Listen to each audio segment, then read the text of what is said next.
Hi guys, I hope you are doing well. Today we'll talk about how to fix or how to solve the problem of keep stopping on the application of Truecaller. You will go to settings. Here in this page, you click on apps, default apps, app settings. Here in this list, you search about Truecaller and you click here on this page.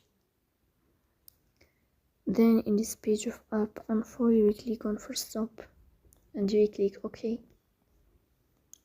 Here you will enter to the window of storage.